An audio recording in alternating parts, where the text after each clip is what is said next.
South Park: The Fractured But Whole. Not to be confused with the fractured butthole, it's actually a hole with a W. I figured I should probably clarify that. I should probably apologize because this was actually not supposed to be my next video. It was supposed to actually be a challenge video in the Uncharted game, but something has happened and I wasn't able to complete that challenge. In the future, I will probably get back to that. But as for the South Park game, it's a turn-based RPG, and frankly, I never have actually enjoyed turn-based RPG games. But this one is different somehow. I don't know, maybe it's just because it's South Park and I love a lot of the humor, but I will say that this game did surprise me. I thoroughly enjoyed it. In fact, I enjoyed it enough where I platinumed the game. The platinum for this game was not very difficult. Most of the trophies that I got were literally just given to me as I played the game. I did have to go and beat the game twice though, because I did not complete the game my first playthrough in the Mastermind difficulty, which is something that I should have done right off the bat, but the truth is I didn't really know what I was in for. I didn't know how difficult the game was going to be. Which brings me on to my next point. I did actually have to go out of my way to get some of these trophies, but 90% of them were just literally story progression trophies, so it made it a lot easier. The game itself is full of surprises where you don't know whether it's serious or just making a big joke, but without further ado, I decided to make a fact video for this game. So here is 37 facts you may or may not have known about South Park: The Fractured But Whole.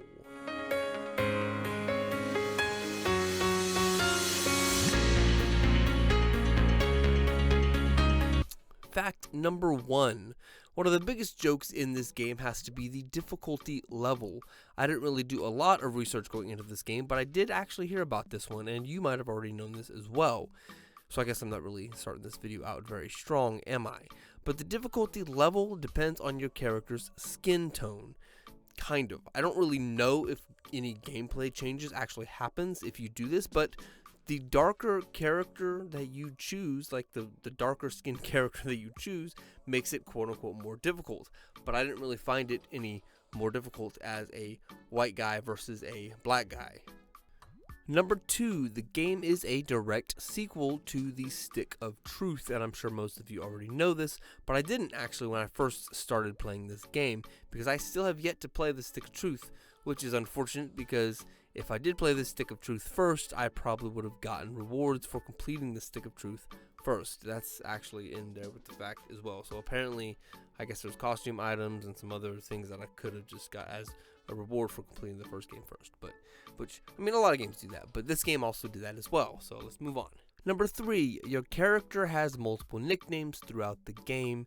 He gets called Douchebag, the New Kid, Butthole, the Amazing Butthole, Buttlord, Butt Stuff, which I didn't remember that one, Butt Kid, Butt Hero, the Farting Vigilante, Fartlord, Farty Pants, Thunderpants, and finally Ass Blaster, all which is a reference to his farting superpowers. Number 4, he gets all these nicknames because your character never speaks a full line of dialogue. He's just another silent protagonist that you start to care about because his home life is so terrible. We should be happy that he's made friends in this town so quickly. We came here to hide. More friends just means more trouble. You're being paranoid. You need to lay off that stuff. It's changing you. Oh, lay off! It's the one thing that helps me relax from your stupid shit! Oh, hey, whippersnapper. Didn't see you there. Your friends are downstairs, kiddo. Get out there and play. Yeah.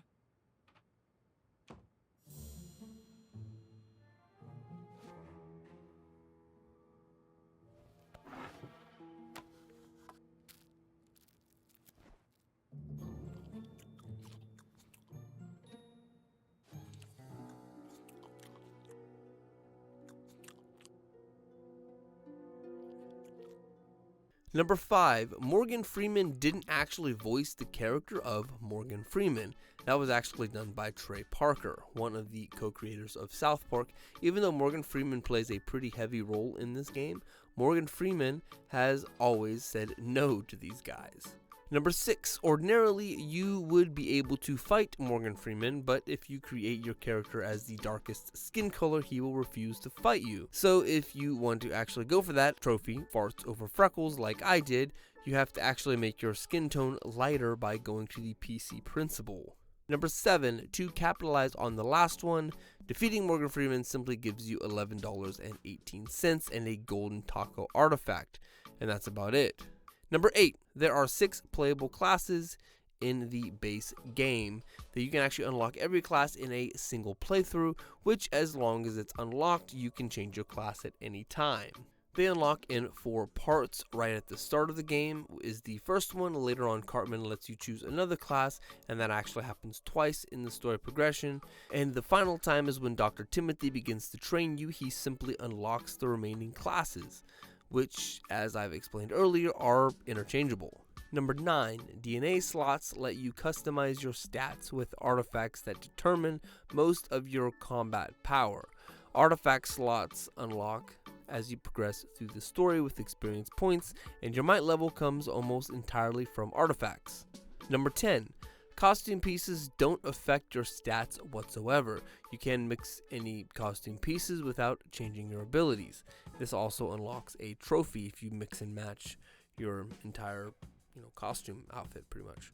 Number 11, selfies act as one of the game's collectible systems. Not every character will take a selfie immediately. Some selfie opportunities aren't available until later in that story, or if you do something for that character. Number 12, toilets also have their own mastery challenge and acts as another collectible. Mastering every toilet is required for a trophy like everybody else. I actually missed the one in the police station until after I had beaten the story. Number 13, every neighborhood has these hidden yaoi collectibles, however you say that, which I thought was quite gay, and it literally was. Finding all of the art pieces unlock special rewards as you progress, and finding all 40 of them unlocks a trophy, Boy Love Aficionado. Ha! Gay! Number 14, the game's Coonstagram follower system was deliberately designed to make exploration part of your progress. Taking selfies with different characters isn't just a cosmetic feature. You gain followers from those interactions, and your follower count directly contributes to increasing your hero rank, which unlocks progression in the game. Number 15, there was a fast travel system in this game as well, and it unlocks through the Fast Pass stations.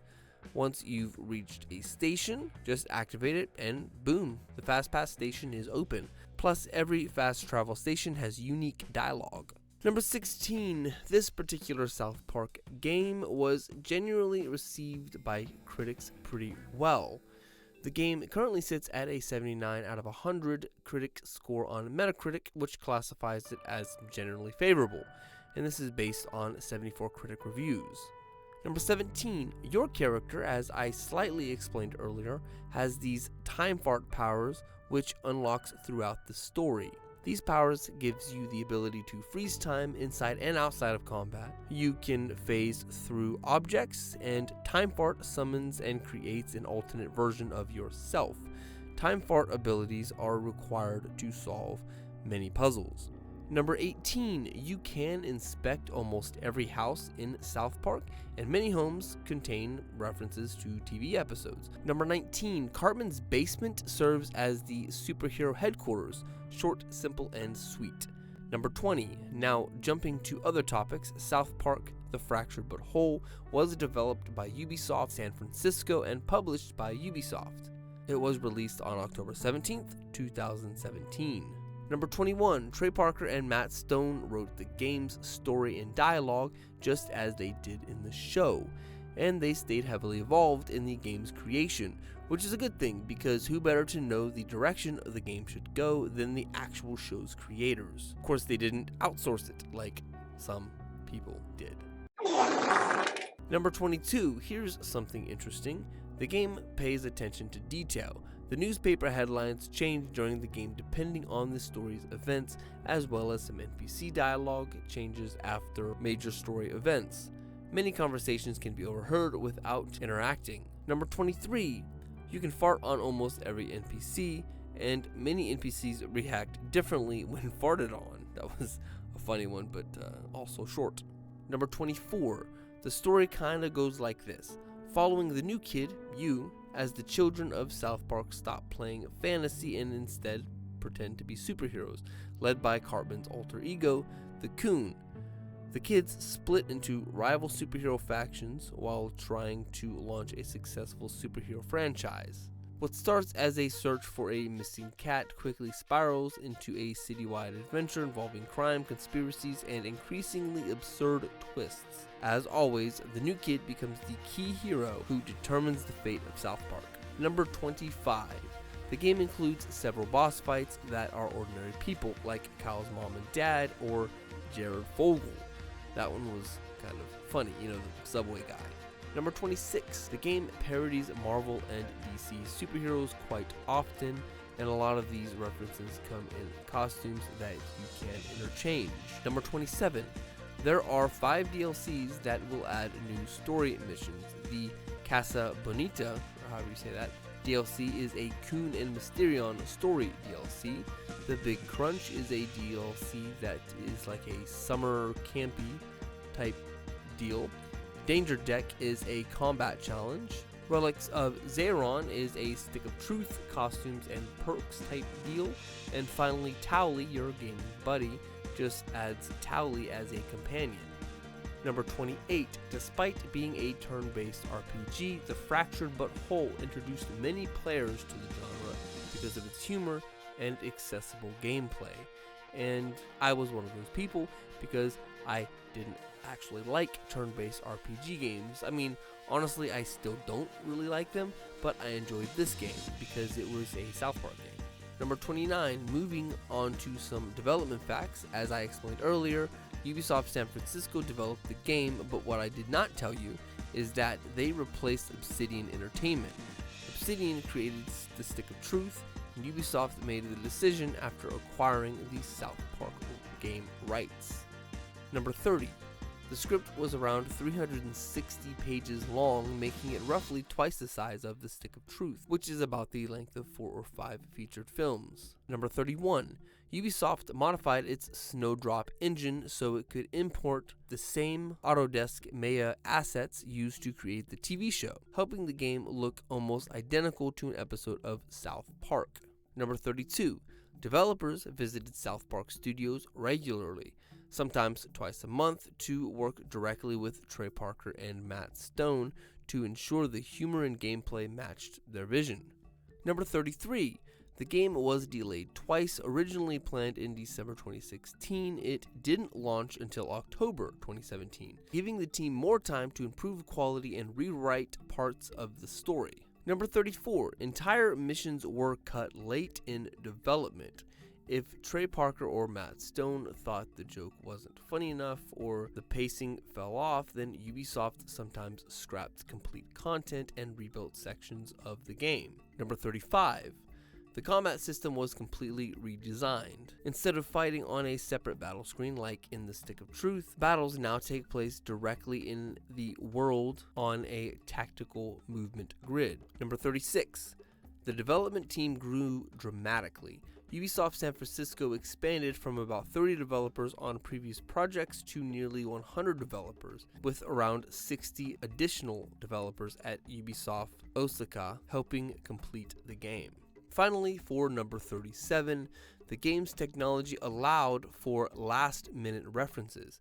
Because assets from the TV show could be imported quickly, the developers were able to include newer characters and story elements, such as the PC principal and the South Park's gentrification storyline that appears in the show while the game was still being made. And that is about all the facts I have for you today. I really do hope you enjoyed this video. I really enjoy doing some of the research and just doing these fact videos all together. If you want to see more videos like this, you can always subscribe to my channel and like the video for more suggestions from the algorithm. Now let's move on to one of my kids to see what I'm doing next on my channel. Take it away, whichever kid I choose this time. Alright buddy, are you ready to draw a new game out of the hat? Ready? Let's mix her up real good. And go. That one? Read it. Baba. Yeah. No. Here, but let me see it. All right, this is a multiple one. Okay, so this one is this is Legend of Spyro: A New Beginning. It's a PS2 title. The Legend of Spyro: A New Beginning. We're not playing that one. So the Legend of Spyro: A New Beginning. All right, say bye.